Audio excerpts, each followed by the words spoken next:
আমি শুরুতেই আল্লাহর শুকরিয়া জ্ঞাপন করছি আলহামদুলিল্লাহ। পাশাপাশি গত বছর জুলাই এবং আগস্টে যারা জীবন দিয়েছেন, যাদের রক্তের বিনিময়ে আজকে এই চমৎকার পরিবেশ আমরা পেয়েছি, আমরা আমাদের কথাগুলোকে মন খুলে বলার সুযোগ পাচ্ছি, কালচারাল হেজিমনিকে পরাজিত করে বাংলাদেশের নয়া স্বরূপ আবিষ্কার করার সুযোগ আমরা পাচ্ছি। আমি সেই শহীদদেরকে সম্মান জানাচ্ছি এবং আল্লাহর কাছে দোয়া করছি আল্লাহ যেন সবাইকে শাহাদাতের মর্যাদা দান করেন, আল্লাহ আমিন। আহত পঙ্গুত্ব বরণকারী যারা আছেন আপনাদের প্রতি স্যালুট জানাচ্ছি, কৃতজ্ঞতা জানাচ্ছি, সম্মানের সর্বোচ্চটুকু আপনাদের প্রতি প্রদর্শন করছি। আল্লাহ তাআলা আপনাদের এই ত্যাগকে যেন কবুল করেন এবং আপনাদেরকে যেন আল্লাহ তাআলা সুস্থতা দান করেন, আমিন। সংগ্রামী উপস্থিতি, আমাদের সম্মানিত প্রধান অতিথি সহ যারা এতক্ষণ বক্তব্য রেখেছেন খুবই চমৎকার বিষয়গুলো তুলে নিয়ে এসেছেন। হিস্ট্রিক্যাল বিষয়গুলো উঠে এসেছে, কালচারাল আমাদের করণীয় কি হবে সেই বিষয়গুলো উঠে এসেছে, আগামী বাংলাদেশ বিনির্মাণের জন্য আমরা কিভাবে করে ভূমিকা রাখতে পারি এই কালচারাল অঙ্গন থেকে, সেই বিষয়গুলো সব চমৎকারভাবে উঠে এসেছে। আমি সবার প্রতি আন্তরিক ধন্যবাদ এবং কৃতজ্ঞতা জানাচ্ছি। প্রিয় উপস্থিতি, গত বছর ঠিক এই সময়গুলো আমাদের জন্য অনেক কঠিন ছিল। আপনারা এখানে প্রত্যেকেই মাঠের আন্দোলনের সাক্ষী, মাঠের আন্দোলনে আমাদের সহযোদ্ধা ছিলেন। রাজনৈতিকভাবে বিশ্লেষণ করলে অনেক কথা, আমি এখানে বসে বসে ভাবছিলাম অনেকগুলো বিষয় সরকারের কাছে উপস্থাপন করা প্রয়োজন। এই সরকারের বেশ কিছু অর্জন যেমন রয়েছে, আবার বেশ কিছু ব্যর্থতাও রয়েছে। এই সরকার যে গতি নিয়ে জুলাইয়ের রক্তকে, শহীদদেরকে ধারণ করে, গণ অভ্যুত্থান এবং বিপ্লবকে ধারণ করে যেভাবে রাষ্ট্রকে এগিয়ে নেওয়া দরকার ছিল, যেভাবে আরো দৃঢ়তার সাথে সিদ্ধান্তগুলো নেওয়া দরকার ছিল, সে জায়গায় আমরা কিছুটা অলসতা এবং ধীরগতি লক্ষ্য করেছি। গণহত্যার বিচার নিয়ে অনেক বলেছি আমরা, 1 বছর পার হয়ে গিয়েছে, কিন্তু এখনো পর্যন্ত এত প্রমাণ থাকার পরেও, চাক্ষুষ এতগুলি সাক্ষ্য থাকার পরেও একজন হত্যাকারীকে আমরা এখনো বিচার রায় দিতে পারি।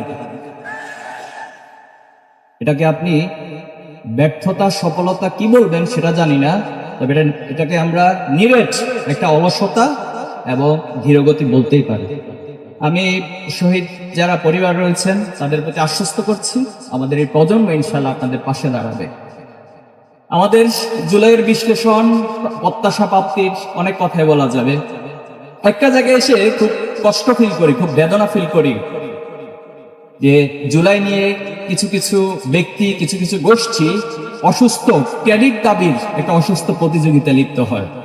এগুলো আমাদেরকে খুব ব্যথিত করে।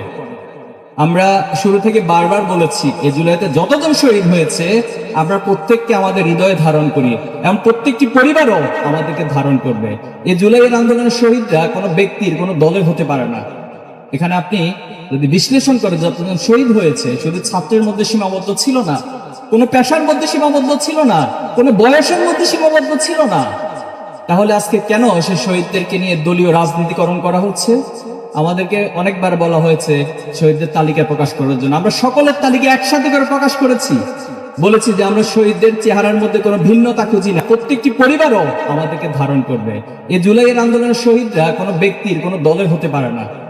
এখানে আপনি যদি বিশ্লেষণ করেন যতজন শহীদ হয়েছে শুধু ছাত্রের মধ্যে সীমাবদ্ধ ছিল না, কোনো পেশার মধ্যে সীমাবদ্ধ ছিল না, কোনো বয়সের মধ্যে সীমাবদ্ধ ছিল না, তাহলে আজকে কেন সে শহীদদেরকে নিয়ে দলীয় রাজনীতিকরণ করা হচ্ছে?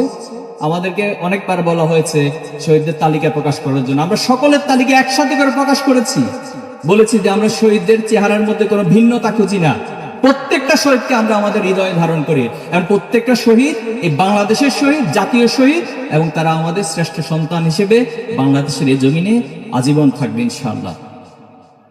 আমাদের কাছে কষ্টের একটি জায়গা রয়েছে যে কে কার চেয়ে বেশি অবদান রেখেছে।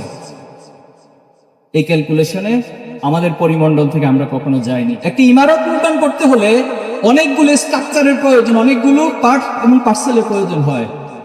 তাহলে কে সবচেয়ে বেশি ভূমিকা রেখেছে এই চিন্তা করে তো কেউ জীবন দিতে যায় নাই।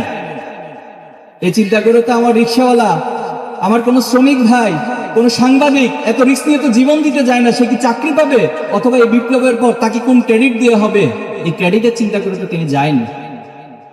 এজন্য সবার কাছে সবিনয় অনুরোধ করতে চাই, মেহেরবানি করে এই ক্রেডিটের অসুস্থ রাজনীতি করে আপনারা জুলাইকে ব্যাহত করবেন না, জুলাইকে ব্যর্থ করে দিবেন না। আসুন আমরা সবাই একে অপরকে সম্মান করি। সম্মানের মালিক আল্লাহ তাআলা।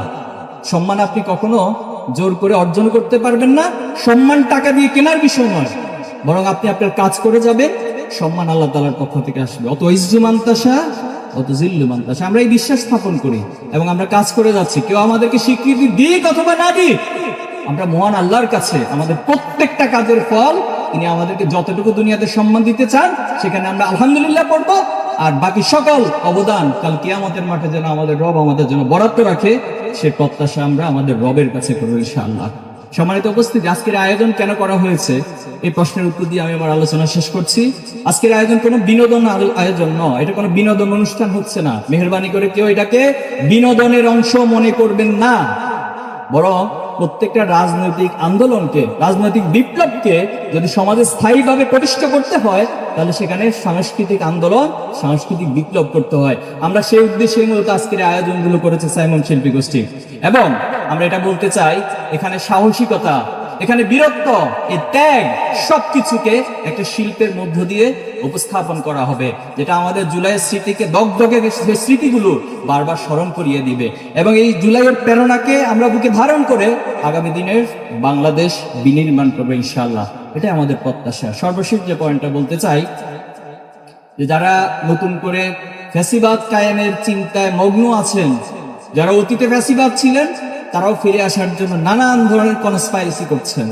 আবার নতুন করেও কিছু কিছু জায়গা থেকে তারা ফ্যাসিবাদের সে আগের চেহারায় ফিরে আসার একটা প্রচেষ্টা আমরা লক্ষ্য করছি। আপনারা নিঃসন্দেহে আন্দোলনের শেষ সময়ে জহির রায়হানের একটি উক্তির কথা মনে আছে, আমরা এটা ব্যাপকভাবে প্রচার করেছিলাম যে আসছে ফাগুন আমরা হব দ্বিগুণ। আপনারা যদি মনে করেন যে আমরা হয়তো একটু নিভে গেছি, এই প্রজন্ম হয়তো কিছুটা শান্ত হয়ে গিয়েছে, এই প্রজন্ম হয়তো অনেক কিছু বুঝে না, তারা হয়তো বোকা, আমরা আমাদের রাজনৈতিক পরিচয় দিয়ে, আমরা আমাদের দাপট দেখিয়ে এই সমাজে আবার ফ্যাসিবাদ কায়েম করব, তাদের জন্য স্পষ্ট মেসেজ, আজকে আপনি আমাদের এই প্রজন্মকে যা দেখছেন প্রত্যেকটা বছর আমরা দ্বিগুণ হতে থাকবো ইনশাআল্লাহ। আমরা সবিনয় অনুরোধ করবো, আসুন দেশটাকে ভালোবাসি, সে শহীদদেরকে আমরা হৃদয় ধারণ করি, সেই ত্যাগগুলোকে আমরা ভুলে না যাই ইনশাআল্লাহ। এই কালচারাল বিপ্লবের মধ্য দিয়ে আমরা বাংলাদেশকে যে নবজাগরণ, যে জাগরণের মধ্য দিয়ে একটি নতুন বাংলাদেশ গড়ে তুলব ইনশাআল্লাহ। আমি কাজী নজরুলের সেই কবিতা, বিদ্রোহী কবিতার যে লাইন, আমি সেই দিন হব শান্ত, নিঃসন্দেহে আপনারা জানেন। আমরা আজকের এই প্রজন্ম বলতে চাই, আমরা সেই দিন হব শান্ত যবে উৎপীড়িতের ক্রন্দন আকাশে বাতাসে ধরিবে না, সব জায়গায় ন্যায় প্রতিষ্ঠিত হবে এই প্রজন্ম, সেই দিন হবে শান্ত ইনশাআল্লাহ।